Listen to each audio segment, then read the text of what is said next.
Hi, welcome to Hyperion Hype Club. My name is McKenna and I love the Kingdom Keepers books by Ridley Pearson. Join me as we discuss this series and others published by Disney-Hyperion Books. Let's get into it. Hi everyone, and welcome back to Hyperion Hype Club. Welcome to the last deep dive for Peter and the Starcatchers by Ridley Pearson and I almost said Dave Barry. J.M. Barry. I don't need to explain him to you guys by now. But if you're for some reason popping into this last deep dive of this book, J.M. Barrie is the author of Peter and Wendy, the play slash book from the early 1900s that this Peter and the Starcatchers book is the prequel to. But yeah, just catching up to do, I guess.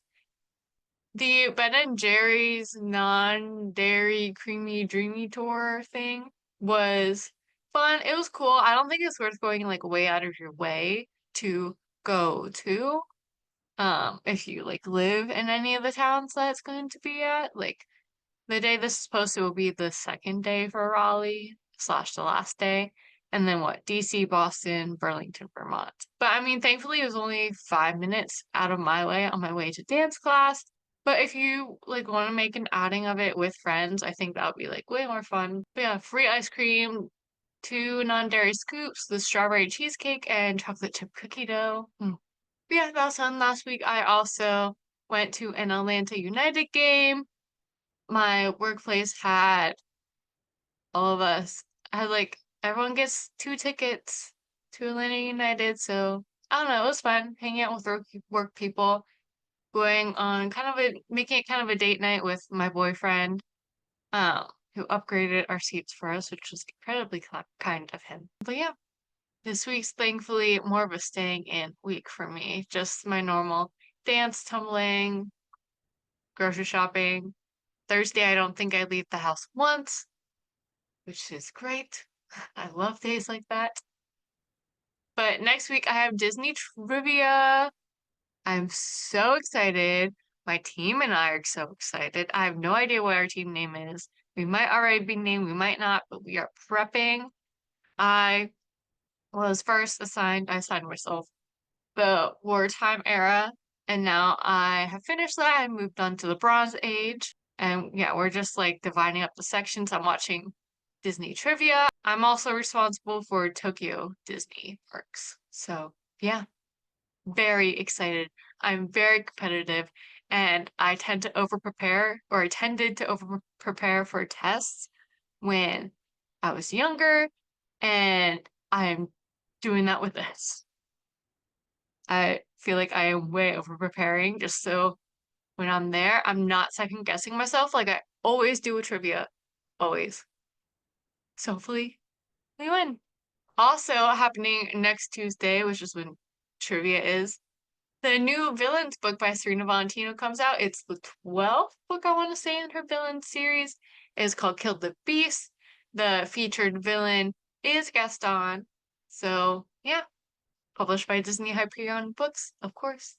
And then while this is the last deep dive episode of this season, I do have one more book review coming next week to cap off the season, and that is on Rebel Rose, The Queen's Counsel #1. It's by some French person. I'm going to butcher her last name if I try to say it. Emma Theriault? Theriault? Okay, I watched a video. Theriault. Theriault? Something like that. So keep your eye out for that. I'm about 2/3 of the way through. It's different than what I expected, but I won't say anything else. So with that, let's get through the last 9 chapters of Peter and the Starcatchers, starting, of course, with the captain's log. Stash saved himself from pirates. He pushed off the boat, pushing back at him. We learned that the star stuff in the trunk has, quote, more power than has ever fallen to Earth, at least in human times, end quote. We knew it was a lot, but we didn't know how much usually drops. Peter flew out to the longboat to rescue Molly from Slank and Little Richard. It turns out that Peter and the mermaids had hidden the star stuff before giving Slank the trunk. The mermaids pushed the longboat containing Slank, Little Richard, and the empty trunk out to sea. As Peter tells Molly about hiding the star stuff, Molly makes pointed/jealous comments regarding Teacher. Leonard makes it to the mermaid's cave and reunites with his daughter. His crew of Starcatchers secured the star stuff in an airtight container. We learn that Peter had touched the leaky gold box of star stuff. Leonard told him he'll likely be able to fly forever, and it's possible that he'll stay young forever as well. We get a quick confirmation that Leonard and crew had rescued Mrs. Bumbrake. Fighting Prawn and the other mollusks wished to keep the trunk and learn how to use its power to keep themselves and their island safe from outsiders. They agreed to let Peter and the others live in exchange for gaining knowledge on how the star stuff works. Blackstash attacks Peter and Fighting Prawn, plunging his sword into Fighting Prawn's chest. Peter cuts off Blackstash's left hand and uses star stuff to save Fighting Prawn, which helps explain why the Lost Boys and Peter only fake fight with the mollusks in Peter and Wendy and Peter Pan. The mollusks prepare a feast for everyone. Peter shares that he is not leaving the island, politely turning down Leonard's invitation to live with him and Molly. The 4 other St. Norbert's boys join him. Leonard gives Peter a locket of star stuff and a bird-turned-berry. After a hug goodbye, Molly leaves with her father and the other Starcatchers. The mollusks offer to show Peter and the Lost Boys how to build themselves a home. Peter finds a piece of the ship he sailed on that says Neverland and names the island that. Alright, so references. A hefty section for once. So we got the Young Forever reference, explaining why Peter never ages. Peter fights Blackstash with Slank's dagger, and he eventually uses a dagger to fight Hook. Peter promises Molly that he'll fly back to go visit her, which explains why every now and then he flies back to London.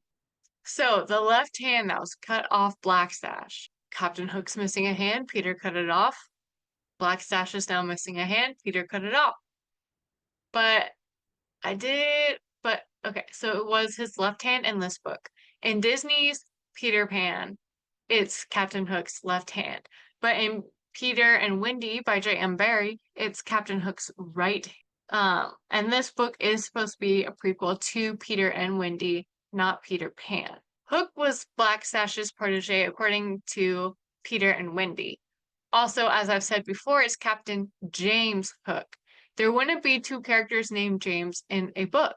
The authors either forgot Hook's first name, wanted to throw us off with another James, or James will still take over Blackstash's role at some point and perhaps cut off one of his hands as a show of solidarity as well.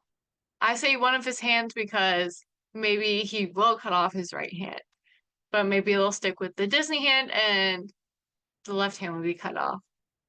I guess we'll see. Mr. Grin eats Blackstash's left hand and gets a taste for him, chasing him down the beach, just like how they said TikTok Croc ate Hook's hand and followed him around forever, just winning him. And then this one's not a reference, at least I'm not sure yet, but is it just a coincidence that Tubby rhymes with Cubby, the name for one of the Lost Boys? But I will say that the other St. Norbert's boys are supposed to age, which makes you think. Maybe, so if James turns into Hook, and then technically James and Peter are like the same age and they're fighting, and it kind of makes a little more sense why Captain Hook has this like vendetta against a kid, but they're technically the same age. So, I will also note that James says he'd go to another school if he returned to England. Captain Hook attended Eton, E-T-O-N, sure. And under Leonard Astor's care, I'm sure James would be able to attend such a prestigious school. The bird-turned-fairy is obviously supposed to be Tinkerbell. The fairy is described as having a lovely, delicate, happy, and mischievous I always mispronounce mischievous tinkling sound. She also appears jealous of Molly, is predicted to be a handful, and is tasked with watching over Peter. Peter did not feel like flying when he was sad about Molly leaving. We learned in Peter and Wendy and Peter Pan that you must think happy thoughts to fly. I'm not sure if that was intentional, but it works. It fits in. I would like to share a few other things we learned about star stuff in this section of the book before we move on to random thoughts. Star stuff can enhance your senses, which can include slowing down the world, thus improving one's reflexes. Star stuff cannot affect gold, so that is usually used to contain and protect against star stuff. Okay, random thoughts time. Quick throwback to last week's final random thought regarding how King Zarboff III likes pretty girls and relating that to why Mrs. Bumbrake was taken aboard the Jolly Roger. So remember toward the beginning when like all of our main characters were still on the Neverland, Slank and Mrs. Bumbrake got it on, and I'm guessing he just saw her as an object as well. Or Mrs. B. We've already talked about a lot this episode, so good thing I only had 2 random thoughts, at least shareable ones, in my opinion, during this section. Leonard talks about how some of the star stuff got onto a lizard or snake in Scotland, turning it into a strange, gigantic creature that went into Loch Ness. This is a reference to Nessie. However, the first recorded sighting of Nessie was back in 565 AD, more than a century before this book takes place. I like how Leonard asks Fighting Prawn if mollusks shake hands in case extending his hand would appear as a threat to the mollusks. This reminds me of how the mermaid seemed scared when little Richard smiled, with his teeth showing earlier. Okay, so that's it for random thoughts. Now, how did I enjoy this book? I think I'll give it like 3.25 out of 5. That's kind of where I settled. It was just like nothing exciting. Like it was good, but I don't know. And it fell more than a little short of a 5-star. So this kind of mid rating seems pretty fitting. I gave it a slightly higher than average rating, which totally average, I would say is a 3. Because I do enjoy references, and there were scattered references to J.M. Barrie's Peter and Wendy and Disney's Peter Pan, as I've obviously shared with you, and I made it a whole section because I enjoyed that kind of stuff so much. But yeah, that is it for Peter and the Starcatchers. Make sure you join me next week for Rebel Rose, The Queen's Council by Emma Theriault. Sure.